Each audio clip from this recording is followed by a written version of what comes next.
So when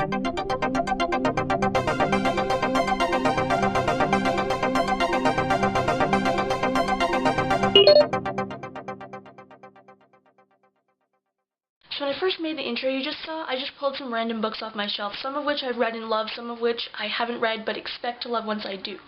Why haven't I read books like Clockwork Angel, you ask? Well, it's because of the intro I could have made.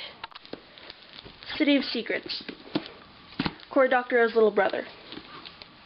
The History of Last Night's Dream. Pendragon Before the War. Jekyll Loves Hyde. Dash and Lily's Book of Dares. I Am the Messenger by Markus Zusak. Those are the books I currently have out from the library. They are on 3-week loans. I did not get these out today. The review you're about to see was filmed over a week before you saw it. That's how behind I am, already. But that's enough about me complaining. On to the review. I told you last time that I was going to talk about Lord of the Rings by the Harvard Lampoon. I think that was what it was. I don't know because I don't have the book anymore because I took it back to the library. But it was a parody of Lord of the Rings. It was utterly ridiculous. Some of it was just dumb funny, some of it was downright hilarious. It was very Monty Python type humor, I think. So if you liked Lord of the Rings, especially if you read the books, because it was originally written before the movies, I recommend that you read this as long as you're not easily offended, because there's some... They make fun of everything there is to make fun of. And I thought it was hilarious, but others might not. It's really short though, so you won't have to suffer through much of it. Age limits, I would say, let's go with 12.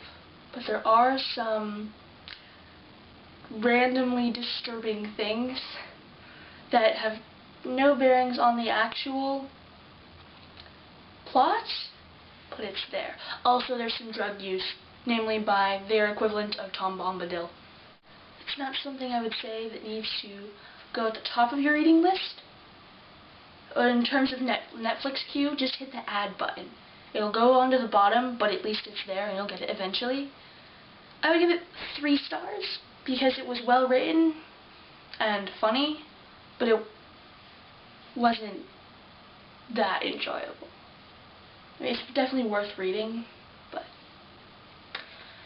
So next time, here, which I'm actually much more excited about because this book is actually really cool, we're going to mix things up a bit and do some non-fiction with The History of Last Night's Dream by Roger Kementes. This was recommended to me by the Harry Potter Alliance blog. I'm not exactly sure who it was that was reading it, but it's about dreaming and how useful it is. Bye! I suck at saying goodbye. See you then. Socks! Argyle socks! Hopefully you can see that.